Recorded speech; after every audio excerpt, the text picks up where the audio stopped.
Okay. Last video of the day. Hopefully, fingers crossed. Um, so let's see how far I can get with this. So I had this thought randomly last night, and I was thinking about how people focus on just the bad stuff that happens in life, children getting cancer, and I don't know, that's the one thing that sticks in my mind. It's like the things that are just emotional and instantly cause a reaction in people, and just all the needless, awful things that happen in the world. And, especially the ones where it just seems like there are no humans to be blamed for it, natural disasters and whatnot. And I thought about my sort of rebuttal to that, which was basically like, I don't know, I was just kind of focusing on the magnitude of God and eternity and all of these like large concepts, and just like the solace that you can get in understanding that there is a not human but a personal creator that has an interest in what's going on here, and has gone through great lengths, and has all of this creativity and might. And it just, I was just thinking, like, no one really focuses on that. And I thought about it, and I was like, well, yeah, that's kind of like, that's the human nature, is like, they'll focus on the bad part, like super good. They'll be like, oh, toxic waste, blah, like whatever, not that, but they'll focus on the things that are clearly,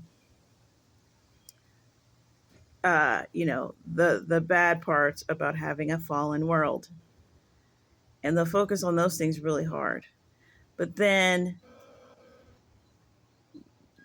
you should be able to, or you should be willing to focus on the other part of that equally as well, which is the fact that there is a God who created you and loves you, and at the very least is interested in you. I mean, that would put so many of your questions and doubts and all of this stuff to rest. Like, they'll focus on the one without focusing on the other, which is the main one that helps you get through the other. And I was thinking about that, and um,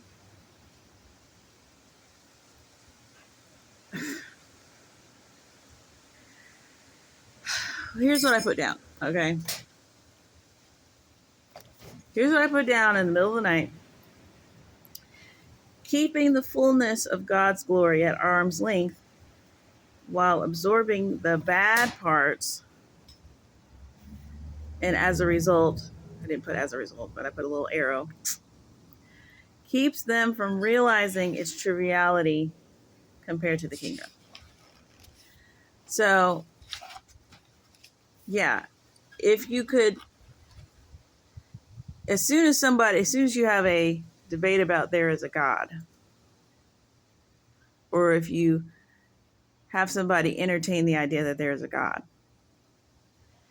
they instantly go, oh yeah, but this, and then they present all of this stuff to you, and you go, okay, yeah, but that would also mean this, like, because they're saying, well, you mean to tell me that God is allowing all this stuff to happen? And it's like, well, yeah, because this other stuff about God. And then they go, they won't absorb that part of it.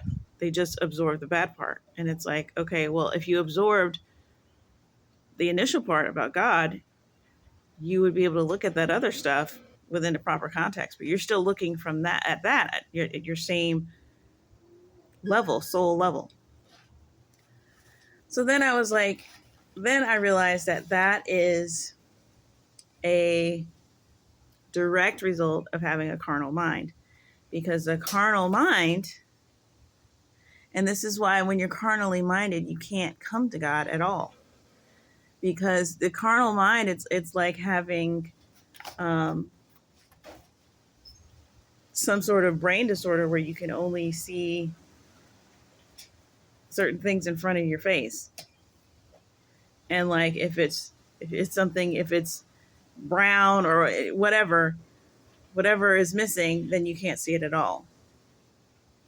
Like, so when you have a carnal mind, you cannot believe in what can't be seen. So that might help for like some things. You're like, okay, I'll believe it when I see it. Okay, fine. You'll get through life with some of that. But that you're also leaving out the future. That leaves out seeing the potential in something. That leaves out seeing the intention behind something, good or bad. Your own flaws. So these things there's things that are invisible to the carnal mind that are quite important. And then if you can only believe what's in front of you, what you can see, not just only with your eyes, literally, but things that you can see. That leaves any knowledge that you've come across that you can sort of understand and you can rationalize. Facts, but that also includes illusions. That includes any lie and deception that is used with props. You're just going to believe that because there's all of this visible, tangible stuff to back it up. So, and then anytime someone talks to you about the unseen, you can't relate. So it's literally impossible to come to God with a carnal mind because so much of God, if not all of God, is unseen. And even if you got these people who have seen ghosts or angels or something paranormal, you go, okay, I'll believe it when I see it. And then you go, and then they see it. And then they're like, well, I was tired. Well, it was this, it was that. The curtains could have been whatever. So anything that will satisfy them and not leave any doubt in their mind, that's what they're going with. So all someone has to do is spend a lot of time making a model, a lot of time painstakingly put together some footage that fits over other footage. And you think, well, who's going to do that? A lot of people. A lot of people, because what you can buy with that is someone's devotion and energy, which is priceless. So it's worth the time to deceive somebody and base it in reality as much as possible.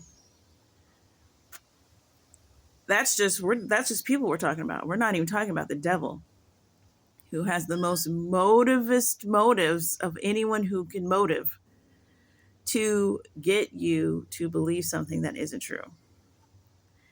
So he's literally using this entire world, which is tangible and visible, to get you to believe something that is patently false. And that is why,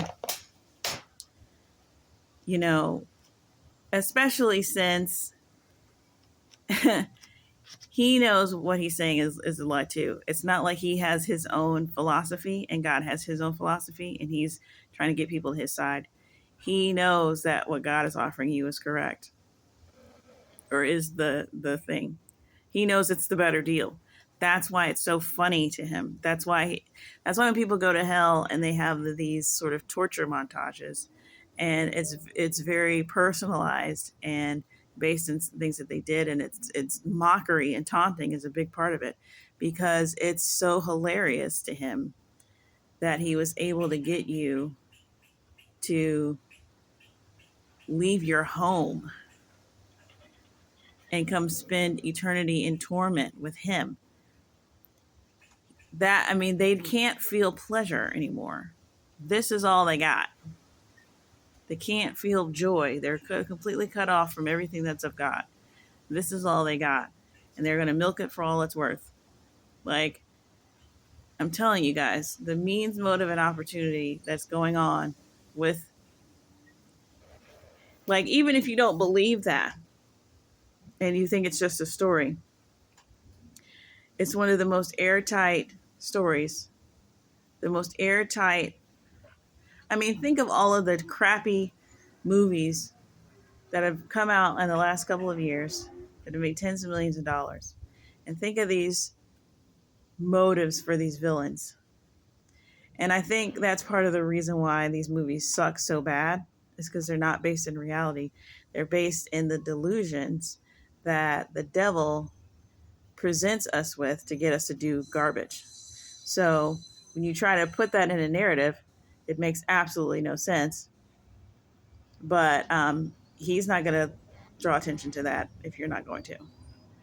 And so, Thanos getting rid of half the population because global warming or whatever environment, um, you know, whatever. I'm still going to go see it.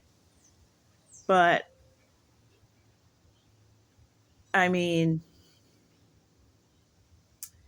when you think about all the aspects of the hell story and the Satan story, it is the best villain story, not only because of how it happened, not only because of what is happening, but why he would be doing what he's doing, and how it's possibly more intense than you could possibly imagine. Like, it is just kind of bottomless. It goes on forever.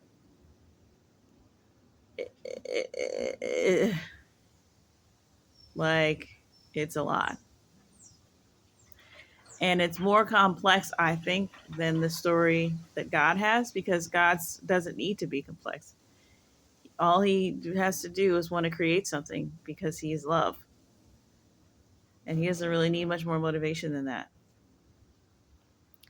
You need more motivation to be evil. You need lots and lots and lots of reasons because it is, in a way, harder. Especially if we're talking about a world where it's just complete pure perfection, which apparently is what it was before all this happened. So you had to be trying hard. Um, yeah, I just want to make sure I had enough about that because it seemed like it was going to take me a lot longer to explain. I probably still didn't explain it, but I just noticed the way that people, the same sort of opposite day thing people have where you want them to do one thing, they do the opposite. And then when you want them to do the opposite, they do the thing that you initially wanted. It's like when you want people will embrace the reality of a fallen world and they'll get all emotional about it. But then when you want them to embrace the reality of a personal God that is literally made everything, they're like just blinking at you. They won't do that. But the reason why they won't do that is because they can't do that. Um, at least it is for carnal minded people. People of God, different story. People of God, past, present, and future. They're going by something in them that they can't see, but they know is real. I mean, that's kind of the hallmark. So, yeah. I'm all videoed out today, anyways, so I will stop trying to tackle subjects and move on with my life. Until next time.